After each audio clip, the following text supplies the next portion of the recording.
Good morning, everyone. Good morning. Everything is fine? Okay, yes. So, I welcome you on the Filler Farm App. How are you, student? How did you celebrate your Independence Day?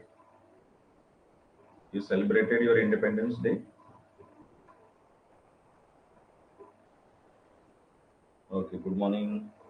Okay, so once again, I welcome you. And these are our, you can say, our career oriented platform, Filler Farm. Okay, ठीक है चलिए तो without getting delay, let's start the class today. So student, sometime है ना, sometime I will change the time. ठीक है. Okay. See. So student, this is my formal introduction. As you know, yesterday we celebrated Independence Day, and I would like to say you. I hope you have made your vision clear that you have to clear UGC NET JRF anyhow. है ना. आपने अपना decision निर्णय जरूर बनाया होगा कि मुझे यूजीसी नेट जेआरएफ करना है और स्वतंत्रता दिवस के उपलक्ष्य में आपने ये लक्ष्य निर्धारित किया होगा, मैं ऐसी उम्मीद करता हूँ. ठीक है. सो एडमिशन हमारे ओपन है. पहले पेपर, दोनों पेपर के लिए. देखिए, ये एकमात्र ऐसा इंस्टीट्यूशन है जहाँ पे ये प्लेटफॉर्म है जहाँ पे आपको केवल और केवल यूजीसी नेट की पढ़ाई करवाई जाती है ना. ऐसा नहीं है कि आपको बहुत सारी चीजें आपको मिल रही है यहाँ पर. Is our platform is totally focused on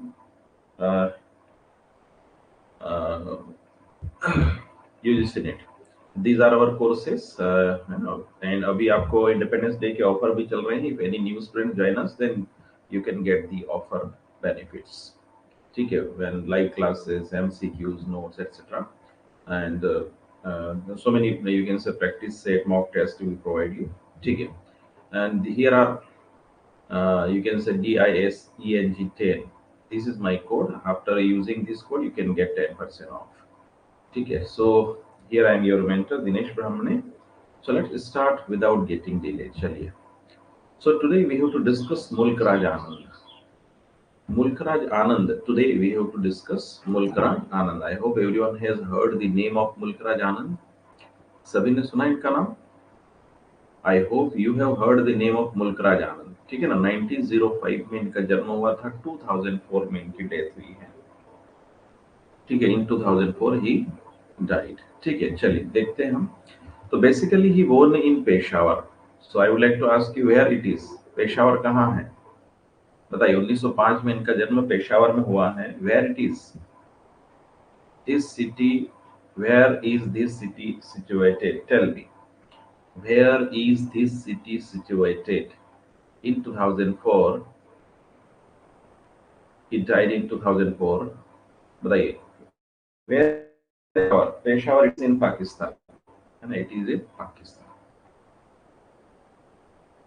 At Cambridge University, greatly influenced by Premchand and Tagore. आप देख सकते हैं टैगोर और प्रेमचंद से बहुत ज्यादा प्रभावित रहे हैं. एक second.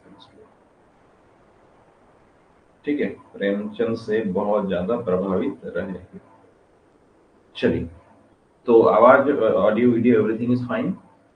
Audio video everything is fine. चलिए बात करें हम इनकी. तो ये कैम्ब्रिज यूनिवर्सिटी दुनिया की महान यूनिवर्सिटियों में से ऑक्सफोर्ड यूनिवर्सिटी है, कैम्ब्रिज है ना. तो वहां इन्होंने पढ़ाई करी है. प्रेमचंद और टैगोर से बहुत ज्यादा प्रभावित रहे मुल्क राज आनंद जी. ठीक है. और ये ललित कला अकादमी है. हमारे यहाँ पर संगीत कला अकादमी, ललित कला अकादमी है ना, ऐसी अकादमियां हैं बहुत सारी. साहित्यिक और सांस्कृतिक जो हमारी संस्कृति है उसको आगे बढ़ावा देने के लिए ललित कला अकादमी, उसके चेयरमैन भी रहे ये, है ना. And the secretary of progressive writers association. ठीक है ना. ये ध्यान रखना है. ललित कला अकादमी के चेयरमैन भी रहे. कई बार फैक्ट बहुत सारे डाल देते हैं और पूछते हैं कि इनमें से कौन सा सही है. तो बेसिकली यहाँ पर एक तो ध्यान रखना है कि Indian writer person in English कहा जाता है इनको. और इनको in English literature notable for his depiction of the lives of the poorer caste in traditional Indian society. Mulk Raj Anand की खास बात यह है कि इन्होंने भारतीय समाज के, यानी जो परंपरागत भारतीय समाज है, उसमें जो पुअर कास्ट है, लोअर कास्ट है, या जो बैकवर्ड क्लासेस है, उनको जो है इन्होंने अपने साहित्य में स्थान दिया है, उनकी सिचुएशन को उजागर करने का प्रयास किया है। जैसे हमारे समाज में जो कास्ट है, कास्टिज्म है या अनटचेबिलिटी है, इनका वर्क भी हम देखें, आगे देखेंगे। तो इन्होंने जो है उसको ट्रेडिशनल इंडियन सोसाइटी में जो पुअर कास्ट है उसको उजागर करने का, उनकी समस्याओं को, उनकी प्रॉब्लम्स को क्या है उसको सामने लाने का प्रयास किया है अपने साहित्य के माध्यम से, लेखन के माध्यम से। यहाँ पर यहाँ देखिए, George Orwell penned a favourable review of Anand's 1942 novel the sword and the sickle. ये देखिए इनका नॉवेल है, इसको रिव्यू किया है जॉर्ज ऑरवेल ने। बड़ा नाम है जॉर्ज ऑरवेल साहित्य के जगत में। आइए आगे पढ़ेंगे हम इनको भी। इन्होंने एक लिटरेरी मैगजीन मतलब फाउंडेड, यानी स्थापित करी थी, उसको चलाया था। उसका नाम है मार्ग, 1946, है ना। ये पूछा जा सकता है मार्ग क्या है, ये जो ये मैगजीन है कौन इससे संबंधित है ऐसा। In 1950 he embarked on a project to write a 7-part autobiography, है ना। इन्होंने क्या करा, अपने ही ऑटोबायोग्राफी को 7 पार्ट में लिखने का निर्णय किया था 1950 में। ध्यान देना, बहुत महत्वपूर्ण है। इन 1950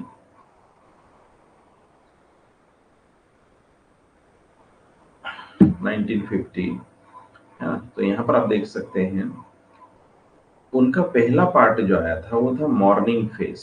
अपनी जिंदगी के शुरुआती दिनों को, शुरुआती बचपन को यहाँ पर एक उन्होंने लिखा है, मॉर्निंग फेस, और won him the साहित्य अकेडमी अवार्ड। स्टूडेंट, मैंने कहा ना, I said you that the Sahitya awardee should be, you can say, you have to read, you have to study properly. The Sahitya Academy Award winners.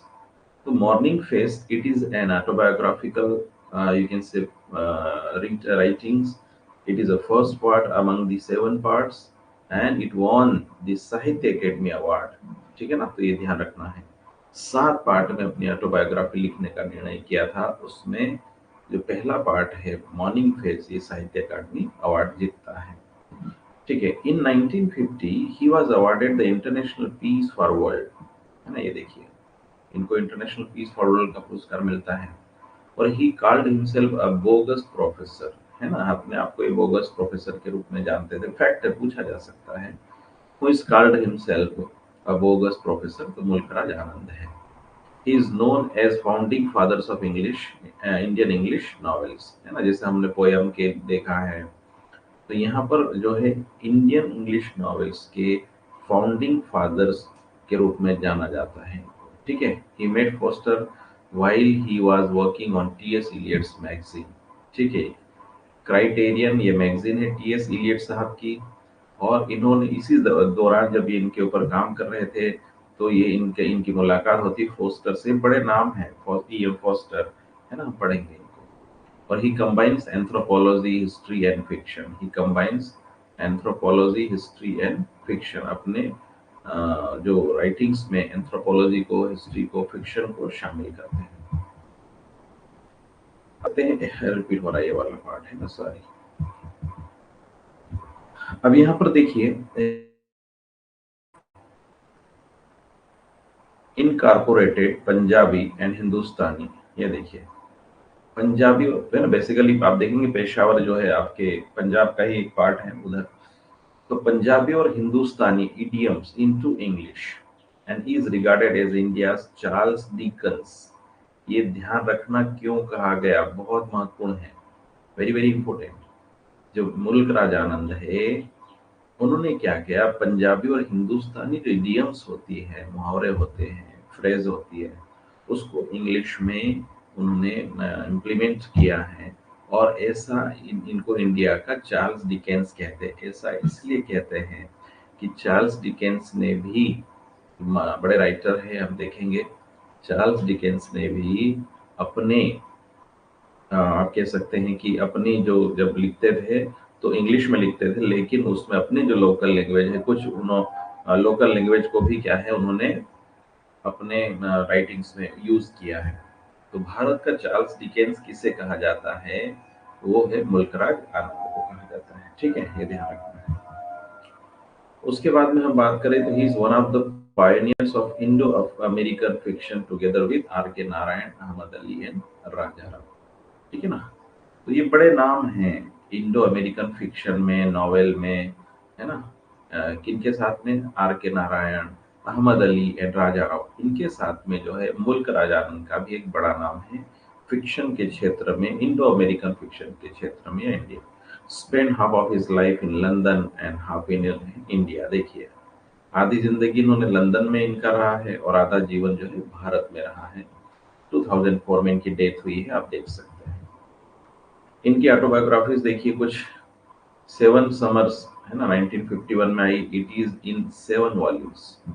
आप सोचिए, 7 summers है ना पूरी। इनकी ऑटोबायोग्राफी का नाम क्या है? 7 समर्स। और ये पूरी 7 वॉल्यूम्स में है। When compiled it was titled the 7 ages of man. ये देखिए, 7 एजेस ऑफ मैन, बहुत प्यारी है, आप पढ़ सकते हैं, the 7 ages of man. Student, title से पता चल रहा है कि इंसान है ना, मतलब उम्र होती है, हमें लगता है कि जीवन एक है। 7 एजेस ऑफ मैन। उदाहरण के लिए आपका अपना जो बचपन था, one thing I would like to tell you, आपका when we talk about your you can say childhood, है ना, योर अर्लियर लाइफ, आपने अपना बचपन, एक जिंदगी जी ली, वो गया, लौट के नहीं आएगा। आपने अभी मतलब आप बहुत सारे, हम लोग 1 से 10 साल है ना, शुरू से आप 0 से लगा के 4 से 5 साल तक की जिंदगी, 5 से लगा के 10 साल तक की जिंदगी, या 5 से लगा के 15 साल तक की जिंदगी, 15 से 25 साल की तक की जिंदगी, 25 से 35 40 साल की जिंदगी। तो ये एक मतलब वो रहता है पीरियड, टाइम पीरियड है जब हमारी जिंदगी पड़ाव लेती है, टर्न लेती है। और शुरू में हमें बहुत अलर्ट रहना पड़ता है, क्योंकि शुरू में हम जो करते हैं वही हमारे ज़िंदगी में आगे हमारा ज़िंदगी वैसा कर्व लेके चले जाती है, हमारा लाइफ वैसा बनते चले जाता है, पर्सनालिटी, हमारी सोच, हमारा एटीट्यूड और हमारी पूरी ज़िंदगी वैसा एक शेप लेना शुरू कर देती है। और इसलिए हमें क्या है, शुरू में बहुत अलर्ट रहना पड़ता है। और यही शुरू का मतलब, ये जो आप जिस स्टेज में हैं, इस स्टेज में आपको बहुत अलर्ट रहना चाहिए अपनी जिंदगी को लेकर के, अपने डिसीजन को लेकर के, क्योंकि हमारे छोटे छोटे डिसीजन हमारी जिंदगी को बनाते हैं। आपके डिसीजन आपकी जिंदगी को आकार दे रहे हैं, जाने अनजाने। अब आपने सुना होगा ना, को बात है, बूंद बूंद से घड़ा भरता है। ये आप देखना, किसी कोई कोई टप जो नल है, अगर टप टप टपक रहा है और आप में कहीं बर्तन, बाल्टी, कुछ भी आप वहां रख देते हैं, तो आप देखेंगे रात भर में या पूरे रात और दिन में 24 घंटे वो बाल्टी भर जाती है। बूंद बूंद से घड़ा भरता है, मतलब जाने अनजाने जो हम आदतें बनाते हैं, अपनाते हैं, उससे हमारी जिंदगी को एक आकार मिलता है। तो 7 एजेस ऑफ मैन, टाइटल से लग रहा है बहुत अच्छी बुक हो सकती है, आपको पढ़ना चाहिए। द मॉर्निंग फेज पहला पार्ट है, जिसपे साहित्य अकेडमी अवार्ड मिला है इनको, हमने बात है ना, ये कन्वर्सेशंस ऑफ ब्लूम्सबरी। ठीक है। फिर it is about his life in London during the heyday of the Bloomsbury. ये ब्लूम्सबरी ग्रुप है, और ये अपनी जो आधा जीवन जैसे उन्होंने लंदन में बिताया, आधा जो है इंडिया में, तो उस समय की बात है ये, है ना। अब इनका सबसे बड़ा जो वर्क है today which we will discuss, that is untouchable. इनका सबसे बड़ा जो वर्क है वो है अनटचेबल।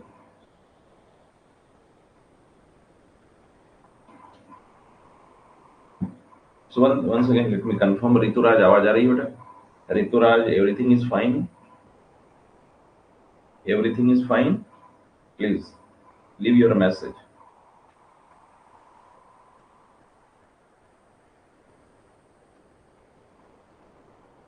चलिए, अनटचेबल आप देखिए 1935 में। ओके, यहाँ पर देखिए नाम से जो भारत में एक आप देख सकते हैं, अनटचेबल, अन है ना, एक तो टचेबल होता है और एक अनटचेबल, है ना। छुआछूत आपने सुना होगा, 1935 में आया है, हार्ट ब्रेकिंग नॉवेल है। और इसमें आपने देखा होगा एक वर्ग विशेष के लोगों को अनटचेबल के रूप में जो है, एक तरीके से समाज में कहीं ना कहीं एक्सप्लॉयटेशन हुआ है, उस समाज की बात करता है। तो इस फर्स्ट मेन नॉवेल अनटचेबल, ये देखिए 1935 में आया है। was you can say chilling expose of the day-to-day life of a member of India's untouchable caste। यानी ये उस समुदाय की बात करता है जो अनटचेबल कास्ट से बिलोंग करते हैं, उनकी डे टू डे लाइफ में क्या समस्याएं हैं। एक मतलब ये हमारे भारतीय समाज में कहीं न कहीं एक तरह से एक ये बुराई के रूप में है स्थापित, है ना? अनटचेबिलिटी या का जो कास्ट के आधार पर है। तो उसको डे टू डे लाइफ उस पर्टिकुलर वर्ग के लोग क्या समस्याओं का सामना करते हैं, उसको जो है इस नॉवेल में उन्होंने बताने का एक कैरेक्टर के माध्यम से प्रयास किया है। ठीक है ना? आइए देखेंगे क्या है, थोड़ा-सा ब्रीफ कर देता हूँ मैं, क्योंकि आजकल क्या हो रहा है कि जो क्वेश्चन आ रहे हैं, वो आपके मेजर वर्क जो होता है, नॉवेल है, फिक्शन है, पोएट्री है, उसके अंदर से भी कैरेक्टर को लेकर, थीम को लेकर, है ना, क्वेश्चन पूछे जा रहे हैं। And that is why I am trying to explain the major novel, I am trying to summarise, I am trying to give the major key points, main points of the major novel and work of the particular writer. ऐसा no? ठीक है, हम इसका text to text पढ़ने में तो हमें समय लगेगा, ये आपको पढ़ना चाहिए, लेकिन इसके जो मेजर कॉन्सेप्ट है, फैक्ट है ना, उसको मैं आपको बता रहा हूँ। ठीक है, तो आइए चर्चा करते हैं अनटचेबल जो नॉवेल है उसके बारे में, क्या थी इसकी। तो अनटचेबल जो नॉवेल है, ये देखिए, it begins with scene of public lettering, dirty bazaar lanes, alleys and gutters. आप देख सकते हैं, है ना, ये पर्टिकुलर वर्ग के लोग जो होते हैं, आप देखते हैं जो गंदगी होती है नालियों में, गटर्स में, उसकी सफाई करते हैं। मेलाड होते हैं सिर के ऊपर, है ना? तो उसके वहां से ये शुरू होती है ये कहानी। अब यहाँ पर क्या है, it brought name and fame to him, it brought name and fame to him. इस यहाँ पर ऐसा इसलिए कहा जा रहा है कि पर्टिकुलर जो समाज है वो इससे जुड़ा हुआ है। Bakha the hero belongs to downtrodden race. अब यहाँ पर जो मेन कैरेक्टर कौन है, वो है भाका। ये भाका, ये जरूर याद रखना, पूछा जा सकता है सिंपल, भाका किस नॉवेल का कैरेक्टर है, किसके नॉवेल का कैरेक्टर है। तो भाका जो है डाउन ट्रोडन रेस, यानी जो बैकवर्ड क्लास है, कास्ट है, उससे बिलोंग करता है ना, ध्यान रखना।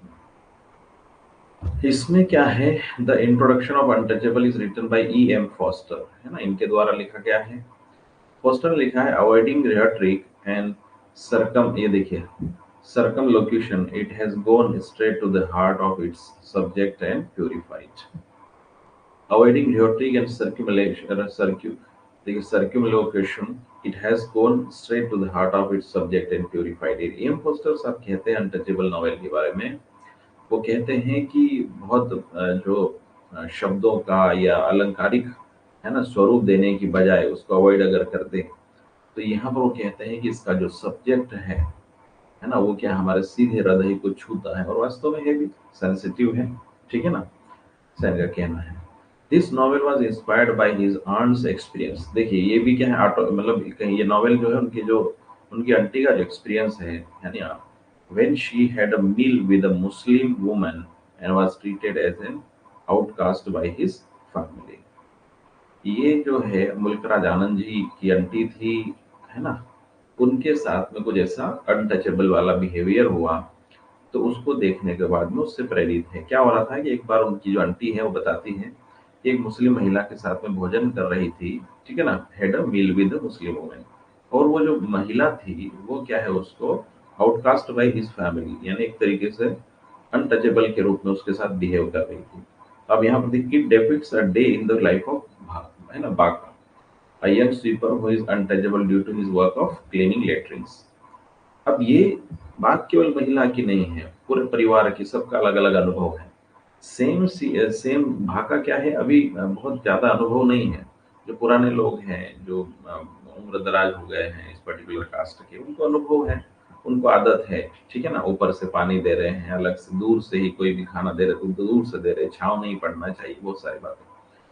भाका यहाँ पर क्या, अभी बच्चा है, यंग स्वीपर है। स्वीपर का मतलब आपने देखा होगा, सफाई करते हैं सुबह सुबह, है ना, कई बार, है ना। अब खैर अभी आज की तारीख में जो है, स्वीपर को यानी झाड़ू लगाने वाले को बहुत बड़ा दर्जा दे दिया गया है ना। हमारे प्रधानमंत्री स्वयं झाड़ू उठाते हैं, और होना भी चाहिए, है ना। काम कोई छोटा है बड़ा नहीं होता है, काम काम होता है। तो ये भाका जो है बहुत यंग स्वीपर है, और who is untouchable due to his work of cleaning letterings, यानी इनका जो कर्म है ना, इनका जो कर्म है, क्या कर्म है, जो गटर्स है, मेला ढोना है, क्लीनिंग करना है, तो उसके कारण ये अपने कर्म के कारण क्या है, उसके काम के कारण क्या, ये अनटचेबल है ना। तो उसको, उसके जीवन को, उसके, यहाँ पर पूरा नॉवेल जो है ना उसके जीवन में डेपिक्स अ डे, यानी पूरी लंबी यात्रा नहीं है, एक दिन का पूरा घटनाक्रम को नॉवेल का रूप दिया है। एक दिन की पूरे घटनाक्रम को नॉवेल का रूप दिया है, उसके जीवन में उस दिन क्या क्या होता है उस बात को, और पुराना बैकग्राउंड आपने देखा है।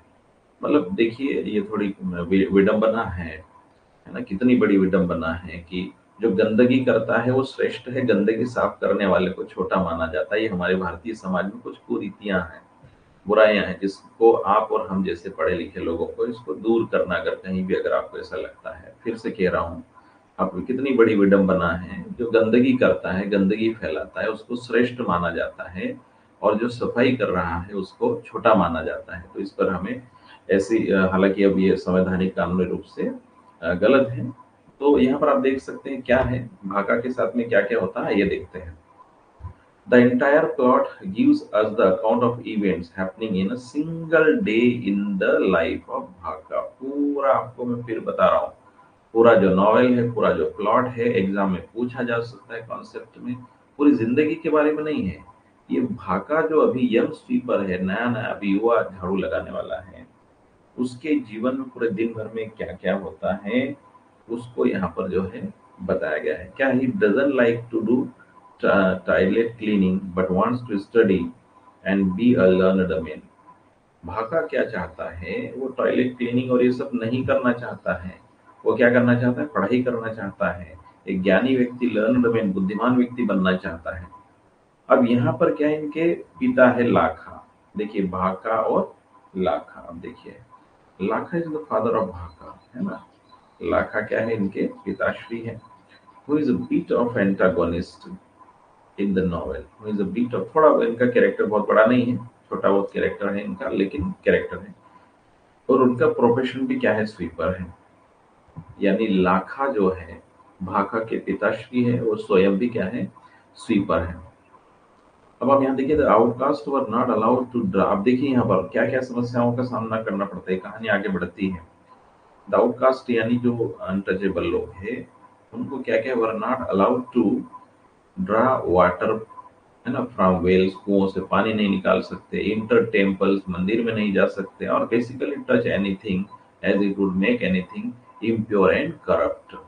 ये किसी भी ऐसी चीज को नहीं छू सकते जिसमें जो दूसरे लोग हैं उपयोग करते हैं। क्यों? क्योंकि अनटचेबल लोग उसको हाथ लगाएंगे तो अछूत हो जाएगी, इनप्योर हो जाएगी, अपवित्र हो जाएगी। मतलब इंसान किसी चीज को छुएगा तो कोई चीज अछूत हो जाती है, अपवित्र हो जाती है ना। तो ये भारतीय समाज की कुरीति बहुत बड़ी कुरीति थी, अभी भी कहीं कहीं पर आपको दिखाई दे देगा। In the end of the novel, यहाँ पर क्या हो रहा है, Anand present three answers to the, ये देखिए, माल प्रैक्टिसेस ऑफ अनटचेबिलिटी, है ना। तो तीन आंसर देते हैं लास्ट में। तो इस तरीके से ये पूरा नॉवेल, मतलब एक जो पुअर कास्ट है, जो लोअर कास्ट है, उसको जो है, मतलब ऐसे समाज के हिसाब से कोई लोअर कोई हायर नहीं होता मेरे according. We all are human beings. As a literature student, yes or no, agree or not? As a literature student, we all are human beings, and we don't think that he is higher, we are, and he is lower. We don't think. I don't think so like that. We all are equal as a human being, and we must respect with each other. We must respect each other. So यहाँ पर अमोल राज आनंद, ये सारी basically बहुत छोटा है, novel पूरा है, आप सोच सकते हैं। You should study what happens with भाका। भाका मेन कैरेक्टर है, उनके पिताजी लाखा है, ठीक है। तो यहाँ पर क्या है, देखिए, मैं थोड़ा सा यहाँ पर ये कुछ, इसको मैं आपको डिटेल में थोड़ा सा और कहानी बताऊंगा, क्या कहानी है ना। Bakha is offered to accept Christianity that has no caste system, है ना। ये एक एक धर्मांतरण, इसका कास्टिज्म के एक है कारण, जिसमें बहुत सारे लोग जो है ये मानते हैं कि जहाँ पर कास्ट सिस्टम नहीं क्रिश्चियनिटी में, तो उसको अपना ले। तो भाका को जो है ऑफर किया जाता है कि आप जो है क्रिश्चियनिटी अपना लें, that has no caste system, and so he will no longer be an outcast, और इसलिए वो लंबे समय तक आउटकास्ट नहीं रहेगा, अनटचेबल नहीं रहेगा। बट भाका फियर्स चेंजिंग हिज रिलीजन, छोटा है ना, उसको अपना रिलीजन चेंज करने में उसको जो है डरता है वो। सोहिनी is the sister of Bakha, है ना। अब यहाँ पर अ, क्या होता है कि एक्चुअल में समस्या क्या हो रही है, भाका पढ़ाई करना चाहता है और उसके जो लाखा है, उसके पेरेंट्स है, उसके पिताश्री हैं, है ना, वो सब क्या बोलते हैं, भाका को जब पहला दिन होता है, पहला एक दिन की कहानी है, सुबह सुबह जब वो स्वीपिंग करने के लिए जाता है, लोग देखते हैं, भी आपको पढ़ना चाहता है, तो लेकिन जो मुझे कुछ और काम करना, ये नहीं करना है, I want to do something different. तो यहाँ पर जो है जो लाखा है, भाखा के पिताश्री, वो कहते हैं कि ये हमारा ट्रेडिशनल है, ये हमारा पेशा है, ये हमारा, है ना, शुरू से हमको मिला है, ठीक है ना। बिल्कुल पूछते हैं, है ना, तो ये इसको हम बदल नहीं सकते हैं। और आप देख सकते हैं बहुत सारे जो वर्क है वो ट्रेडिशनली चला आ रहा है, तो लेकिन भाका ऐसा नहीं सोचता, वो जो है अपने ट्रेडिशन से, अपने अनटचेबल जो है उससे, वो जो है वो क्या बोलते हैं, उसको मानता नहीं है। तो भाका यहाँ पर अपनी पोजीशन, अपने उसको चेंज करना चाहता है, ठीक है। तो इस तरीके से भाका के पूरे जीवन की वो किस तरीके से समस्याओं का सामना करना पड़ता है, और डे टू डे लाइफ में उसकी आंटी, उसकी मम्मी, उसके पिताजी क्या क्या समस्याओं का सामना करना पड़ता है, उससे वो बहुत पीड़ित होता है ना। आप पढ़ सकते हैं। फिर या सोहिनी एक कैरेक्टर है, उनकी सिस्टर है ना, वो भी जाती है, आप देख सकते हैं, क्लीनिंग के लिए, टॉयलेट क्लीनिंग और ये सब करने के लिए। यहाँ पर थोड़ा सा एंडिंग में, कंक्लूजन में ये बताया गया है कि महात्मा गांधी उस गांव में आते हैं। Mahatma Gandhi comes to the village and educates everyone on untouchability, लोगों को अवेयर करते हैं। और आपको पता होगा गांधी जी ने एक वर्ड दिया है, बताइए मुझे, इस अनटचेबल, इस हमारे भाई जो है, इनके लिए एक वर्ड दिया है गांधी जी ने, कैन यू शो मी।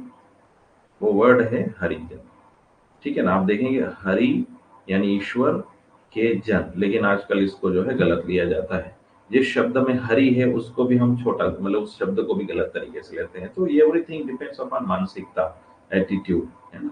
हरि जन ये शब्द जो है गांधी जी ने दिया था, यानी ईश्वर के जन है, लेकिन उसको भी आज, है ना, उस शब्द में, जिस शब्द में हरि ईश्वर का नाम जुड़ा है, उसको भी अलग तरीके से सोचते हैं। तो बड़ी विडंबनाएं भारत में अभी भी मौजूद हैं, लोगों की सोच के ऊपर डिपेंड करता है। तो अभी हालांकि बहुत सारे संविधान, ये संविधान ही है जिसने इन सारी जो जातिगत और इस तरीके की जो बुराइयां थी उसको ऊपर उठाने का प्रयास किया है। तो कॉन्स्टिट्यूशन और कानून है सारा भी इनको दूर करने के लिए।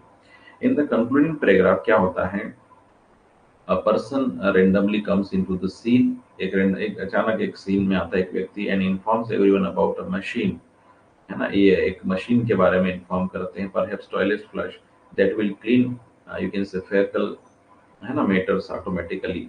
भाका think that this will be a solution to all his problems. तो आजकल मशीन आ गई है क्लीनिंग के लिए, आप देख सकते हैं, है ना। तो यहाँ पर जो है एक अचानक एक रेंडमली एक व्यक्ति आता है और ये अनाउंस करता है कि एक ऐसी मशीन आ गई है जो क्या है, जो लेटरिन्स है इन सबको क्लीन कर सकती है। और आप देखेंगे अब आजकल बहुत सारी मशीनों से काम हो रहा है, वर्तमान सरकार लगातार जो है इस दिशा में काम कर रही है ना। लोग पहले सार्वजनिक रूप से, है ना, घर के अगर पुरुष है मान ले, कड़वा सच है, तो घर के आंगन में झाड़ू लगाने से डरते थे, लेकिन अब लोग कहीं पर भी, तो अब ये एक बैरियर्स खत्म हो रहा है, नया दौर है, नई उम्मीदें हैं, नए किरण है, नई भोर है ना। तो हम सब मिलके काम करें इस तरीके से। तो भाका जो है अब लगता है उसको कि ये जो मशीन आई है शायद इसका सॉल्यूशन है, और मुझे जो है इस तरीके का स्वीपिंग और ये सब काम न करना पड़े, लेटरिन साफ न करना पड़े, मेला न ढोना पड़े, और मैं अपनी पढ़ाई पर भी ध्यान दे पाऊंगा। तो इस तरीके से एंडिंग करते हैं। एंडिंग कंक्लूजन में एक करना था तो किया है, लेकिन जो अल्टीमेटली जो ह्यूमन राइट्स की यहाँ पर बात होती है, तो अल्टीमेटली यहाँ पर समस्याएं हैं, ठीक है। तो ये हमने चर्चा की है मुल्क राज आनंद के अनटचेबिलिटी की, इसको जरूर आप एक बार देखें। और है ना, ड्यू टू बीच बीच में ऐसी एक दो क्लास मेरी आधे घंटे की या हाफ एन आवर की रहेगी, है ना, और बाद में हम धीरे धीरे समय भी बढ़ाएंगे। तो आज के लिए थोड़ा सा इतना काफी है। एक बार फिर से मैं आपको थोड़ा सा रिवीजन में ले चलता हूँ। रिवीजन करना है स्टूडेंट, आप लोग रिवीजन जरूर करें, है ना। दो तीन राइटर्स का हम रिवीजन कर लेते हैं, चलिए देखते हैं। मैं आपको बताता हूँ, ये देखिए हमने पिछला जो हमने किया था, है ना, आप देखिए आर के नारायण साहब को पढ़ा था हमने, है ना। ऋषि बंकिम चंद्र चटर्जी को हमने पढ़ा है ना। देखिए वंदे मातरम आनंद मठ में लिखा गया है इनका, आपने देखा है ना। बंगाली फिक्शन के फादर कहा जाता है। दुर्गेश नंदिनी, कपाल कुंडला, मृणालिनी, ये सब वर्क है ऋषि बंकिम चंद्र चटर्जी के। आनंद मठ के बारे में हमने भुखमरी जो बंगाल में हुई थी उसको लेकर के हैं। वंदे मातरम गीत इसी में है, नेशनल सॉन्ग बन गया था उस समय के जो हमारे स्वतंत्रता सेनानी थे वो, है ना, गाया करते थे। सन्यासी रिवोल्ट पर बेस्ड है ये, 1773 में हुआ था। आनंद मठ में महेंद्र कैरेक्टर है जो कि जमींदार है। महात्मा सत्यानंद है जो फाउंडर है, मेन गुरु है। भवन है ना। ये ठीक है, भुवन होगा, ये भुवन लिख दिया, देखेंगे इसको, है ना। उसके बाद में जीवान है और फिर शांति है। शांति का नाम जरूर याद रखेंगे आप, कैरेक्टर है ये आनंद मठ की, है ना, वो मेन कैरेक्टर है, इसलिए ध्यान रखना है। द पॉइजन ट्री को नावल आया था इनका। उसके बाद में आर के नारायण की बात करी थी, तो आर के वर्ड का पूरा नाम देखा था हमने, ऋषिपुरम। ये इनके विलेज का नाम है, और के क्या है, कृष्णा स्वामी है पूरा नाम। कृष्णा स्वामी इनके फादर का नाम है, ऋषिपुरम कृष्णा स्वामी अय्यर नारायण स्वामी। और इंडियन राइटर है, और इनका एक फिक्शनल टाउन है मालगुडी, है ना। तो ये आपको जरूर ध्यान रखना है, ठीक है। यहाँ पर आप देख सकते हैं इनको साहित्य अकेडमी अवार्ड मिला है द गाइड के लिए 1960 में। पद्म विभूषण मिला 1964 में, पद्म विभूषण मिला 2000 में। राज्यसभा सांसद भी रहे ये, और अनेकों मेडल जीते हैं। मालगुडी जो है इमेजिनरी टाउन है, जो अधिकतर आपको इनको मिल जाएगा। गाइड के कुछ कैरेक्टर जैसे स्वामी है, मार्गरैया है, राजू, रोजी, है ना, ये सब है, ये आपको ध्यान रखना। आर के नारायण आप देख सकते हैं, 3 जो ट्रायोलॉजी है ना, भारत के ट्रायोलॉजी पूछे जाते हैं। ट्रायोलॉजी में कौन कौन है, आर के नारायण, मुल्क राज आनंद और राजा राव। तो हमने 2 देख लिए, उसमें से आर के नारायण और मुल्क राज आनंद। और राजा राव ये बड़े कैरेक्टर है, बड़े नॉवेलिस्ट हैं, इनको हम, ठीक है। I will inform you Pooja, I will inform you about the daily classes time, है ना, आई विल इन्फॉर्म यू, ठीक है। ये स्वामी एंड फ्रेंड्स इनका जो डेब्यूट नॉवेल है। ग्राहम ग्रीन इनके मेंटर भी हैं, और इनको पब्लिश करने में मदद करी है। इनकी बायोग्राफी, 3 बायोग्राफी, जिनको इनकी बायोग्राफी को भी ट्रायोलॉजी कहा जाता है। Swami and friends, the bachelor of art, the English teacher, ठीक है ना। तो ये सारा जो है आपको याद रखना है, इनके ये वर्क है, आपको ध्यान रखना है, ठीक है। तो आज के लिए इतना काफी है, थैंक यू वेरी मच, मिलते हैं, है ना। ठीक है, आज के लिए इतना काफी है, ठीक है। इसको आप रिवीजन करें बेटा, रिवीजन जितना करोगे उतना आपका अच्छा रहेगा। रिवीजन इज डिवीजन, ठीक है ना। चलिए, थैंक यू वेरी मच, चलो मिलते हैं।